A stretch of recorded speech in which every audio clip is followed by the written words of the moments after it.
सर्वमंगलमांगल्यं सर्वकल्याणकारकं प्रधानं सर्वधर्माणां जैनं जयतु शासनम्। अहिंसा परमो धर्म की, महावीर भगवान की। प्रातः स्मरणे परम पूज्याचार्य गुरुवर श्री विद्यासागर जी मुनि महाराज की जय।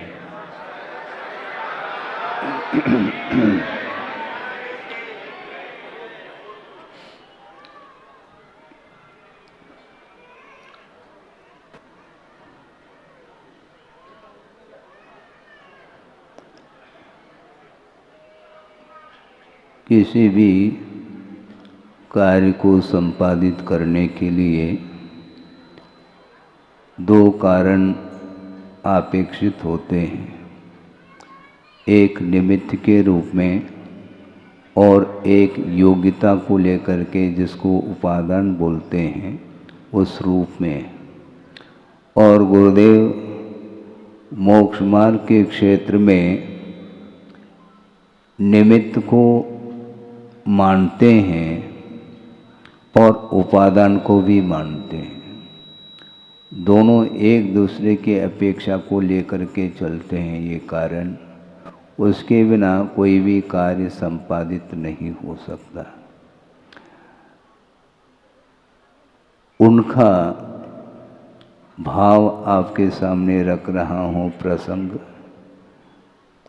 लगभग काफ़ी पुराना वह प्रसंग है। नैनागिरी में सन 87 में दीक्षाएँ हुई थी। 11 आरिकाएँ और 12 छुल्लक के रूप में। और उस कार्य को संपन्न करके उनका संग सहित विहार हो गया ललितपुर की ओर। ग्रीष्मकालीन वाचना वहाँ पर, और उस उद्देश्य को लेकर के विहार कर गए। और बीच में एक बंडा ग्राम है, वहाँ पर भी उन्होंने कुछ समय दिया। उस समय वो प्रसंग रखा था संघ के सामने। वो मुझे बार बार पिंच करता है। आचार्य महाराज की जो उदारता है उसको शब्दों में बांधा नहीं जा सकता। उनका ये कहना था कि देखो, तीर्थंकरों की क्या विशेषता होती है। वो बोलते नहीं हैं, वो किसी को आशीर्वाद देते नहीं हैं। इसके उपरांत भी मात्र मानव ही नहीं, पशु भी उनके चरणों में आकर के नतमस्तक होते हैं। भव भवांतर का जो वैर होता है वो सारे सारे वैर को छोड़ करके शांत भाव के साथ वो बैठ जाते हैं। ये किसका प्रभाव है? उनका कहना था ये तीर्थंकरों का प्रभाव है। इसलिए उनके साथ अपने आप की तुलना करने के लिए जब बैठ जाते हैं तो बात कुछ समझ में नहीं आती है। बार बार उपदेश आदि देने के उपरांत भी, संकेत आदि देने के उपरांत भी प्रभाव नहीं पड़ पाता। उनका ये कहना था क्योंकि उस प्रकार की वीतरागता हमारे अंदर कहाँ है जो मौन बैठने के उपरांत भी पाठ लेता हो। सोचो, इतनी साधना निरीता के साथ साधना करते हुए भी अपने आप को लघुता का अनुभव करते हुए हम लोगों के सामने विषय रखते हैं। हमें विस्मय होता है, उनकी तुलना में हमारी कोई साधना है ही नहीं। और फिर भी हम यदि मान लो हमारा प्रभाव नहीं पड़ रहा है तो इसमें आश्चर्य की क्या बात है। उनका ये कहना था कि उपादान बहुत मजबूत होता है, निमित्त छोटे भी मिल सकते हैं, बड़े भी मिल सकते हैं। योग्यता यदि नहीं रहती है तो वो कार्य संपादित नहीं होता है। और हमारे अंदर वह योग्यता कहाँ है जो सहजता से दूसरे के ऊपर अपने वचनों का प्रभाव डाल सके। ये उनका भाव था कि निमित्त और उपादान को लेकर के वो चर्चा हमेशा करते रहते हैं। निमित्त का प्रभाव पड़ता है, वीतरागता का प्रभाव पड़ता है, लेकिन परसेंटेज में वीतरागता किसके पास कितनी है उसको लेकर के ही प्रभाव पड़ता है। और मान लो उपादान बहुत तगड़ा है तो वह छोटा सा भी यदि निमित्त मिल जाता है तो उसके माध्यम से भी वह कार्य संपादित कर जाता है। ये योग्यता की बात हो गई है। इसलिए किसकी किस रूप में योग्यता है, क्या है, ये हमारा विषय, ये बुद्धि का विषय नहीं बन सकता। इसलिए आगम के आधार से जितना बन सके उतना हम कर्तव्य करते हुए आगे हमें बढ़ना चाहिए, कभी रुकना नहीं चाहिए, ऐसा उन्होंने कहा है। महाराज, हम तो रोकने की बात कर रहे हैं, हम तो रोकने की बात कर रहे हैं। आप शिव नगर में रुक जाओ और आप कह रहे हैं कि रुकने की बात नहीं होनी चाहिए। बात को समझ में नहीं आती। किंतु गुरुदेव का ये कहना है कि कर्तव्य करके रुकना नहीं चाहिए, आगे बढ़ते चले जाना चाहिए। मार्ग में रुका नहीं जाता, मार्ग में रुका नहीं जाता, स्टेशन आने पर अपने आप गाड़ी रुक जाती है? तो मंजिल आए बिना हम कैसे रुक पाएंगे? रुकने की बात नहीं है, किंतु जितना समय मिलता है उस समय में जो जितना लाभ ले सकता है अपनी क्षमता के अनुरूप वह लेता चला जाता है। एक नदी प्रवाह है, नदी कभी भी रुकती नहीं है। तालाब तो रुका हुआ ही रहता है हमेशा। तालाब है एक स्थान पर रहता है, उसमें बहाव नहीं है, और नदी प्रवहमान हुआ करती है। तो उसी प्रकार नदी आगे बढ़ती चली जाती है। कोई प्यासा है, पीना चाहे तो वो पी लें, वह पीने के लिए आ रहा है इसलिए नदी रुक जाए, ऐसा होता है क्या? कभी होता है? कोई स्नान करने के लिए आ रहा है, कोई जलपान करने के लिए आ रहा है, इसके उपरांत भी एक क्षण के लिए भी वह नदी रुकती नहीं। उसी प्रकार आचार्य कहते हैं कि मार्ग पर जो चलता है निरंतर वह रुकता नहीं। जब तक साध्य की उपलब्धि न हो तब तक वह निरंतर वह आगम के आधार से अथवा सच्चे देव शास्त्र गुरु का आलम्बन लेकर के वह निरंतर चलता चला जाता है। बहता पानी निर्मला है। यदि वह जल नहीं बहेगा फिर उसमें स्वच्छता निर्मलता नहीं आ सकती। एक स्थान पर ज़्यादा दिन तक टिके रहने से निश्चित रूप से साधक के मन में भी कुछ न कुछ संसार का प्रभाव पड़ सकता है, पड़ता है। इसलिए हमेशा साधना करने वालों के लिए भी यह आगम की आज्ञा है कि ज़्यादा दिन तक रुके नहीं। ये बात अलग है कि चातुर्मास वर्षा युग की स्थापना होने के उपरांत फिर तो रुकना ही होता है। कहीं न कहीं रुकना तो है, कहाँ रुकना क्या करना एक अलग विषय है। किंतु वर्षा युग में वातावरण उस प्रकार निर्मित ऑटोमेटिक प्राकृतिक रूप से निर्मित हो जाता है, जिसके कारण निरंतर जीवों की उत्पत्ति होती रहती है, सूक्ष्म जंतुओं की उत्पत्ति होती है, उनकी विराधना अधिक न हो, इस उद्देश्य को लेकर के योग की स्थापना, वर्षा योग की स्थापना की जाती है। उसके पश्चात फिर वो रुकते नहीं हैं। रुकने से निश्चित रूप से उस स्थान के प्रति और उस स्थान में रहने वाले लोगों के प्रति भी राग बढ़ सकता है, और राग ही हमारे लिए अहितकारी सिद्ध होता है। जो वीतरागी जो संत होते हैं उनके लिए भी परिसर का प्रभाव पड़ सकता है, फिर सामान्य व्यक्ति की क्या कथा कहें।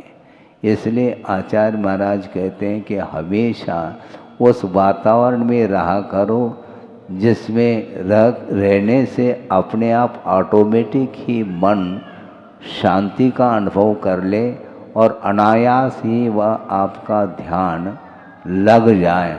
बार बार प्रयास करने के उपरांत भी ध्यान लगता नहीं, वह अन्यत्र ही चला जाता है। आपने पीपल का पेड़ देखा है, गुरुदेव बार बार उदाहरण देते हैं।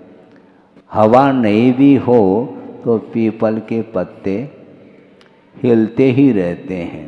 उसी प्रकार जब तक उपदेश है तब तक वह एकाग्र मना हो करके सुनता रहता है, और उपदेश समाप्त होते ही, हवा समाप्त होते ही वह पत्ते स्थिर हो जाते हैं।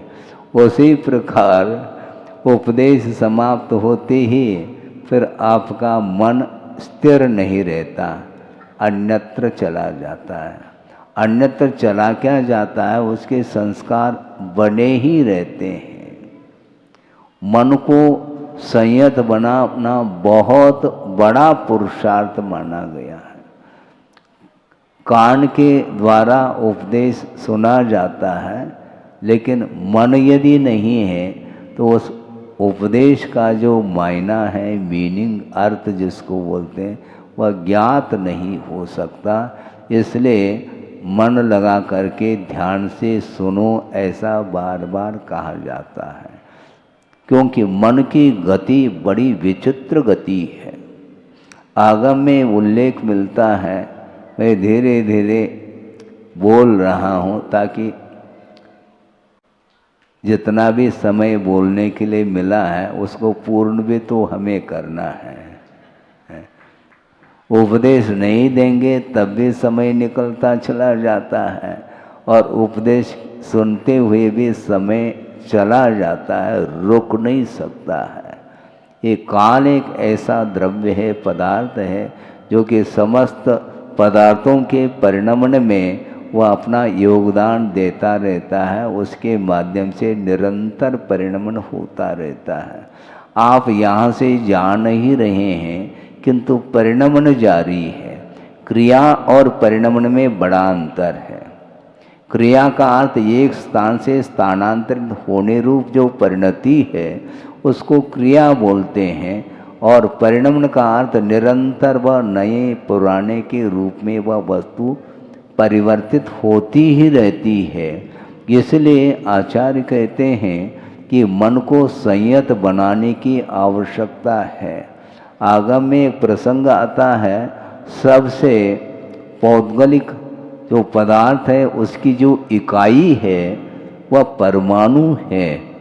वह अविभागी पुद्गल परमाणु जिसका कोई विभाजन न हो सके उसको परमाणु बोलते हैं, और उसकी जो गति है वह एक समय में 14 राजों पार करने की क्षमता उसके अंदर है। सुन रहे हैं आप सुने, एक समय में 14 राजों पार करने की क्षमता उस परमाणु में है। उससे भी अधिक गति मन की हुआ करती है। आप यहाँ पर बैठे हैं शिवनगर में, किंतु 3 लोक की यात्रा आप एक समय में करके आ सकते हैं। उपयोग की बात है, ध्यान की बात है। आपका शरीर यहाँ पर बैठा हुआ है किंतु मन अन्यत्र पहुँच गया है, किसी को ज्ञात नहीं है। स्वयं को ही ज्ञात हो सकता है कि हमारा मन किधर जा रहा है। बैठे यहाँ पर है और मान लो मोबाइल की घंटी बज गई, फिर देख लो आपका मन कहाँ रहता है? आप यहीं पर बैठे हैं किंतु धीरे से मोबाइल को ऑन करने का भाव मन में आता है। क्यों क्यों महाराज, क्यों आप पूछ रहे हैं? देशना इधर चल रही है, मंगलाचरण हुआ है, जिनवाणी स्तुति अभी बोली नहीं गई है, इसके बाद भी आपका मन चला जाता है। जाता है कि नहीं? सहज रूप से जा रहा है। आप मान लो पूजन करने के लिए तत्पर हैं और उस समय भी यदि मोबाइल की घंटी बजती है तो वह द्रव्य तो चढ़ाया जा रहा है एक हाथ से, उपयोग तो उधर ही जा रहा है। तो आपने विसर्जन किया है क्या पूजन का? किया नहीं है, किंतु मन विसर्जित हो गया आपका पूजन से, चला जाता है। तो ये निराकुल भाव हमारे अंदर नहीं आ पाते। हमेशा संसारी प्राणी आकुलता का ही अनुभव करता रहता है। एक क्षण के लिए भी वह निराकुल भाव के साथ प्रभु की, गुरु की आराधना नहीं कर पाता। ये क्यों ऐसा होता है? ये मन संतुलित नहीं है, मन स्थिर नहीं है। एक स्थान पर, एक पदार्थ पर वह उसका मन टिक नहीं सकता एक क्षण के लिए भी, और वह अन्यत्र ही चला जाता है। क्यों? स्वयं की इच्छा के अनुरूप मन आपका अन्यत्र गया है, उसमें आज्ञा किसकी है हम पूछना चाहते हैं। क्या भगवान की आज्ञा है क्या? नहीं, भगवान की आज्ञा तो किसी के लिए नहीं है। किंतु सांसारिक जितने भी आप कार्य करते हैं वो सारे सारे क्या भगवान क्या आदेश आज्ञा आपको दे रहे हैं क्या? नहीं दे रहे हैं। बिना आज्ञा से ही अपने मन के अनुरूप ही वह कार्य किया जा रहा है। जिसमें रुचि है, जिसमें लगनशीलता है, तो उसमें आप बिना किसी की प्रेरणा के आप चले जाते हैं। और धार्मिक क्षेत्र में प्रेरणा की आवश्यकता पड़ने लगी आपको। सांसारिक कार्यों के लिए हमने प्रेरणा आपको दी कहाँ? आपको दुकान खोलने के लिए कोई आशीर्वाद मिला है क्या मेरे द्वारा? बोलो। नहीं मिला है। और लेने के लिए भी आते हैं आप लोग, महाराज हाँ एक नया फर्म खोलने जा रहा हूँ, उसके लिए आपका आशीर्वाद चाहिए।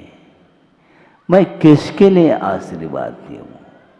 कोई व्यक्ति संसार में प्रवेश करने के लिए जा रहा है, उसके लिए भी मैं आशीर्वाद दे दूँ? इसका अर्थ आपको संसार में देखना चाहूँगा क्या मैं? आपको जल्दी से जल्दी संसार से मुक्ति मिले, यह भाव तो मैं रख सकता हूँ, किंतु संसार में आप बने रहें इस प्रकार भगवान कभी भी नहीं चाहते, न गुरु चाहते हैं। स्वयं की आपकी इच्छा है, इसलिए उस ओर आपका मन बार बार जा रहा है। रोकने का भी प्रयास करो, वह रुकता नहीं है, क्योंकि रोकने के लिए जो क्षेत्र चाहिए वह अलग ही क्षेत्र हुआ करते हैं। ऑटोमेटिक आपका भगवान के चरणों में मन लग सकता है, किंतु उस परिसर के बाहर जाने के उपरांत एक अलग ही निमित्त, एक अलग ही वातावरण देखने को मिलता है। उसके कारण उसका मन रुक नहीं सकता, केंद्रित नहीं हो सकता। आप रोकना भी चाहो तो वह उसकी गति, सोचो एक परमाणु से भी गति, मन की गति विचित्र गति है उसकी। इसलिए आचार्य कहते हैं बार बार मन को रोकने का पुरुषार्थ करो। मन में अनेक प्रकार के विकल्प रूपी तरंगे उत्पन्न होती रहती हैं, उनको रोकने का जो पुरुषार्थ है वही ध्यान माना जाता है। आर्ध ध्यान और रौद्र ध्यान ये इतने मजबूत है कि धर्म ध्यान भी आर्ध ध्यान रौद्र ध्यान के सामने फीका पड़ सकता है, कमजोर हो सकता है, क्योंकि धर्म ध्यान आसानी से नहीं लग सकता और आर्ध ध्यान तो बिना चाहे, क्योंकि पतन के लिए पुरुषार्थ की आवश्यकता नहीं पड़ती है। एक बहुत बड़ा उत्तुंग पर्वत है, पहाड़ है और आप चढ़ रहे हैं, चढ़ने में तो मेहनत हो रही है, समय लग रहा है, घंटों लग रहे हैं, और वहाँ से नीचे लुढ़कने के लिए समय लगता है क्या? वहाँ से कोई कूद रहा है, मान लो 1 सेकंड में नहीं लगता, वह धरती पर आकर के गिर जाता है। इसलिए पतन के लिए ज़्यादा पुरुषार्थ की आवश्यकता नहीं, किंतु उत्थान के लिए निरंतर पुरुषार्थ करते हुए भी वह वहाँ तक नहीं पहुँच पाता जहाँ तक पहुँचना चाहता है। इसलिए चाहने से काम नहीं चलेगा और प्रतीक्षा करने से कोई भी बात बनेगी नहीं। बिना प्रतीक्षा के आप निरंतर लगे रहो। किसमें महाराज? दुकान में वो तो लगे रहते हैं, और बिना प्रेरणा के बिना प्रोत्साहन के भी आप जा रहे हैं। आपको भूख की भी चिंता नहीं है, हैं? सुन रहे हैं आप? आपको भूख की भी चिंता नहीं, और बेटा जो है टिफिन लेकर के आया है, बाबूजी ये टिफिन है, अभी रुको बेटा, टिफिन है, हम बाद में देख लेंगे, बहुत व्यस्त हूँ, बहुत बिजी हूँ मैं, अभी भूख की कोई चिंता ही नहीं है। हाँ, वो भूख अपने आप बिना भोजन किए भी वो भूख मिट रही है मेरी। कारण और क्या? कारण और क्या है? धन संचित हो रहा है, नोट के बंडल गिरने में फुर्सत नहीं, इतना वह आय हो रहा है, इनकम है? इनकम का अर्थ क्या होता है? सुनो, इनकम, भीतर आओ। वो भीतर कोई आ नहीं रहा है। इनकम का अर्थ केवल जो है धन आ रहा है, उससे उसका मन प्रफुल्लित है। ये संस्कार है, क्योंकि धन की ओर रुझान ज़्यादा है धर्म की अपेक्षा। जबकि धन एक प्रकार के साधन हो सकता है गृहस्थ के लिए, किंतु वो साध्य तो है ही नहीं। केवल जीवन यापन करने की दृष्टि से धन का आलम्बन लिया जाता है, जितना आवश्यक है उसका सहारा ले वो, किंतु अपने को चलना किधर है? दुकान आदि चलाते हुए भी हमारे कदम दुकान की ओर कम पड़े और धार्मिक क्रियाओं की ओर हमारे कदम निरंतर बढ़ते चले जाए। मन को समझाना बहुत कठिन है। हाँ, और उसमें भी दूसरे के मन को समझाना और कठिन है। महाराज हमें समझा दो, आपका मन और मैं समझाने के लिए बैठूं, बात कैसे बनती है? आपका मन आपके अंडर में नहीं, तो मेरे अंडर में आपका मन आ कैसा सकता है? नहीं आ सकता। इसके उपरांत भी कर्तव्य के दृष्टि से उपदेश आदि के माध्यम से प्रभाव डाला जा सकता है, किंतु उपादान यदि तगड़ा है तो 5 मिनट में भी आपका मन संयत हो सकता है। किंतु पुरुषार्थ आपका होना चाहिए, निमित्त जो होता है एकमात्र सहयोग प्रदान कर सकता है। योग पहला होना चाहिए, फिर बाद में सहयोग की बात करो। आप चश्मा का प्रयोग कर रहे हैं, ठीक है, किसके लिए है? चश्मा आपने लगा रखी है, उस चश्मा क्या काम कर रहा है? देखने में सहयोग प्रदान कर रहा है, इसलिए उसको उपनयन कहा है। और नयन नहीं है तो उपनयन किस काम का, मुझे बताओ है? नयन अर्थात रोशनी नहीं आंखों में, और यदि मान लो आप चश्मा लगाते हैं तो उसकी कोई भी उपयोगिता सिद्ध नहीं होती, केवल शो के लिए लगाओ तो बात अलग है, ताकि लोगों को देखने में अच्छा आना चाहिए है? लेकिन उस उपकरण के द्वारा, उपनयन के द्वारा कभी पदार्थ का अवलोकन संभव नहीं है। कर्ण के द्वारा ही अवलोकन हो सकता है, आँखों के माध्यम से पदार्थ का दर्शन होता है। प्रभु का दर्शन करना चाहो तो आपके पास आंखें होनी चाहिए और आंखों में रोशनी होनी चाहिए, और आंखों में रोशनी होते हुए भी यदि रात है तो दर्शन नहीं कर पाएंगे हैं?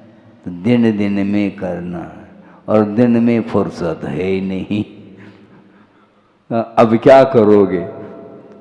ये सारे जितने भी मोक्ष मार्ग के योग्य जो साधन सामग्री उपलब्ध है, आपके विगत भव में जो भी पुण्य का संचय आपने किया है उसी का प्रतिफल है, और उसका उपयोग कौन कितने परसेंटेज में कर रहा है उसके ऊपर निर्धारित है। बहुत कठिन होता है, साधन मिलते हैं किंतु उसका उपयोग नहीं होता।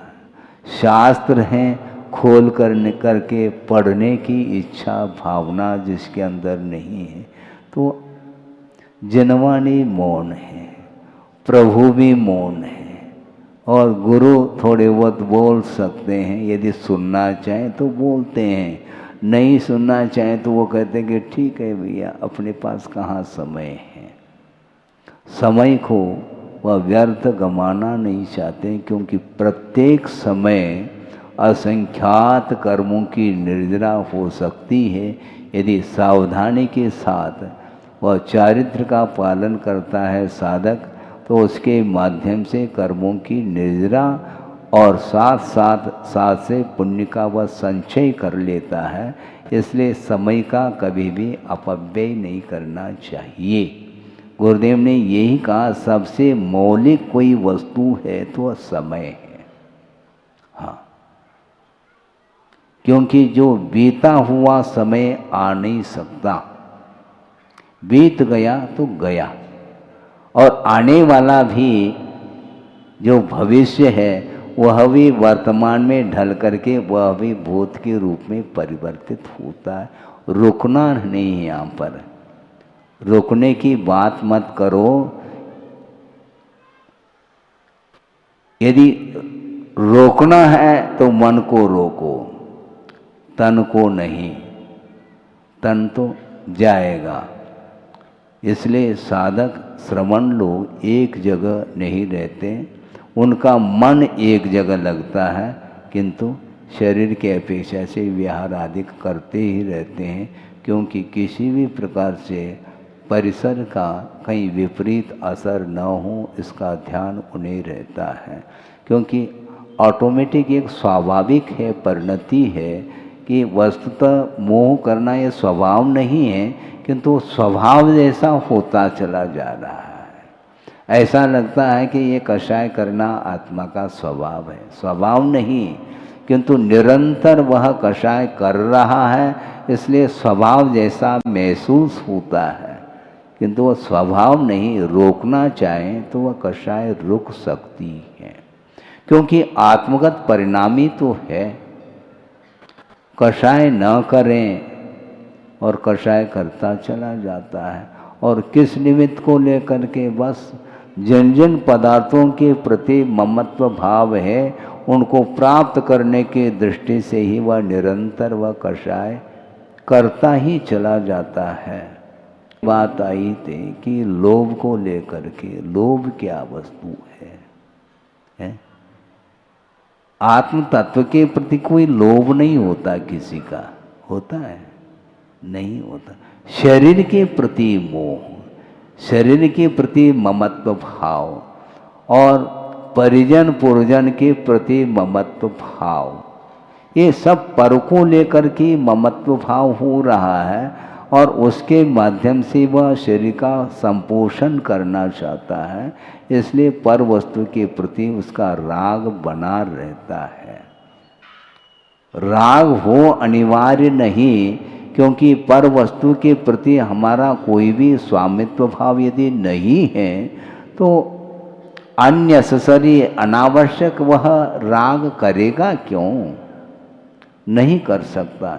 यदि करना चाहो तो धर्मानुराग करो, वो बहुत कठिन होता है, लेकिन कठिन होते हुए भी उपदेश आदि का प्रभाव तो पड़ता ही है, इसलिए प्रतिदिन कोई न कोई पुण्यार्जक सामने आ जाता है? आता क्या नहीं? हाँ? ग्राहक तो मिलते ही रहते हैं, कहाँ जाएंगे वो ग्राहक?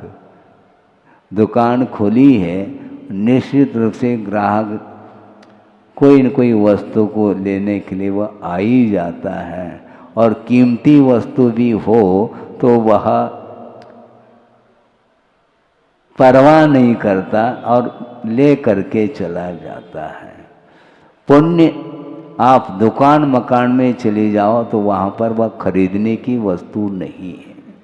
पुण्य का अर्जन जो होता है वह धर्म की आराधना करने से पुण्य का अर्जन होता है, और अर्जित पुण्य का जो सदुपयोग है वह भी साथ से पुण्य के योग में ही संभव है। दुनिया में करोड़पति, अरबपति, खरबपति कई मिल सकते हैं, किंतु उसके प्रति जो आसक्ति है वह कम करना ये खेल नहीं है। हाँ, दान का भाव बहुत कठिन होता है। त्याग जो है ना बहुत कठिन होता है। किसी ने 100 रुपये दिया है, लेकिन वह दान नहीं, ध्यान रखो, उसने लगाया है 100 रुपये। लगाया मतलब इन्वेस्टमेंट। अब वह प्रतिशत के रूप में वह उसके माध्यम से एक कमाने का एकमात्र एक साधन बनाया है। उसको 100 रुपये लगा रहा है, लॉटरी खुलेगी, हाँ, 100 के लाखों हो सकते हैं। 1 लाख रुपए लगा दिया, 10 करोड़ मिल सकते हैं, 20 करोड़ मिल सकते हैं। तो वह लाख के प्रति उसका त्याग का भाव नहीं, किंतु वह व्यवसाय माना जाता है, कॉमर्शियल, वह व्यावसायिक वृत्ति मानी जाती है। किंतु धार्मिक क्षेत्र में जो वित्त का सदुपयोग कर रहा है वह व्यावसायिक वृत्ति नहीं मानी जाती है। इसलिए वह समर्पण भाव के साथ, आस्था के साथ जब दान करता है, उस समय में पढ़ता रहता हूँ, फेस रीडिंग करता रहता हूँ कि आंखों में हर्षाश्रु देखने को मिलती है। इसी से स्पष्ट है कि भीतर धर्म के प्रति जो लगाव है वह अपने आप में मायना रखता है। ये अपने आप नहीं होता, ये पुरुषार्थ का ही परिणाम है। धन तो, संपदा तो मिलती है, किंतु विषयों में तो वह बेहिसाब खर्च कर लेता है।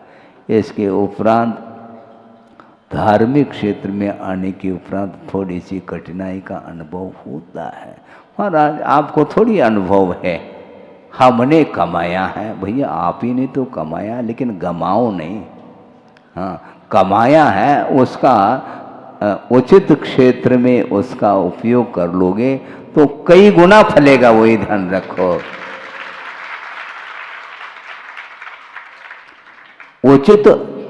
उचित क्षेत्र में बोया गया जो बीज है वह बहुत कई गुना फलता है। उसी प्रकार धार्मिक क्षेत्र में उस वित्त का उपयोग किया है, उसके माध्यम से बेहिसाब पुण्य का संचय होता है और वह पुण्य क्षीण नहीं होता, भवांतर तक भी वह पुण्य चला जाता है। आप जहाँ भी जाएंगे वहाँ पर आपको सुविधा दुविधा नहीं, सुख सुविधा शांतिमय वातावरण आपको मिलने वाला है। और उसका उपभोग करो या न करो किंतु वह पुण्य संचित होता चला जाता। आगम में यहाँ तक कहा है कि संयम को अंगीकार करने के उपरांत एकांत से पुण्य का ही साथ से पुण्य का ही संचय होता है, नहीं चाहते हुए भी वह पुण्य संचित होता चला जाता है। इसके उपरांत भी पुण्य के फल की कोई इच्छा कोई वांछा उस साधक की नहीं होती है। इसलिए पुण्य जो है वह मोक्ष मार्ग में साधक है, किंतु पुण्य का जो फल है वह मोक्ष मार्ग में बाधक है, ऐसा कहा। पुण्य का संचय करो किंतु संचित पुण्य का जो फल सामने आता है तो उसके प्रति उपेक्षा का भाव होना चाहिए, तभी पुनः बस पुण्य का संचय निरंतर करता चला जाता है। अपन जिएंगे तो निश्चित रूप से कईयों का कल्याण आप लोगों के निमित्त से होने वाला है। मैं उपदेश दे रहा हूँ ये अलग वस्तु, किंतु उस उपदेश का अनुकरण करते हुए उसको जीवन में उतारते हुए यदि आप चलेंगे तो निश्चित रूप से पंचम काल के अंत तक धर्म बना रहेगा। ये आगम का उल्लेख है, पक्की बात है। सुन रहे हैं क्या नहीं है? सुनो, ये मंगलाचरण किया है आपने, समझ रहे हैं क्या नहीं? हाँ, ये मंगलाचरण है और मध्यम मंगलाचरण भी हो सकता है, अंतिम मंगलाचरण, बीच बीच में मंगलाचरण होते ही रहते हैं। हाँ, ये केवल नाश्ता है, भोजन और बाकी है, अभी ये ध्यान रखें। हाँ, भोजन करने के पूर्व में नाश्ता इसलिए देते हैं ताकि भूख मर न जाए। इसीलिए आपने नाश्ता किया है, अभी भोजन में क्या क्या लेना है आप जानो, और जो भी भोजन करना चाहते हैं उनके लिए भी हम निमंत्रित कर सकते हैं।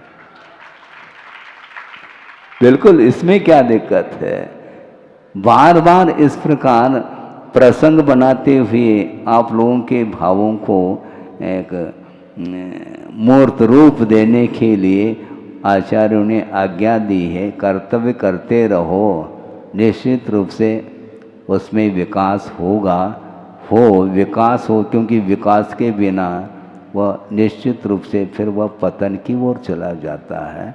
इसलिए पाप जो है धोना है तो वह पुण्य के द्वारा ही धुल सकता है। इसलिए अज्ञान दशा में जो कुछ हुआ वो हुआ है, अब ज्ञान नेत्र आपके लिए आए हैं। श्रद्धा की किरण में, प्रकाश में आप अपने आप को समझते हुए, वस्तु तत्व का बोध करते हुए दूसरे को भी बोध दिलाने की क्षमता आपके अंदर आ सकती है, और उसके माध्यम से एक धर्म प्रभावना हो। इस पवित्र भावना के साथ आज का ये वक्तव्य पूर्ण किया जाता है। अहिंसा परमो धर्म की जय।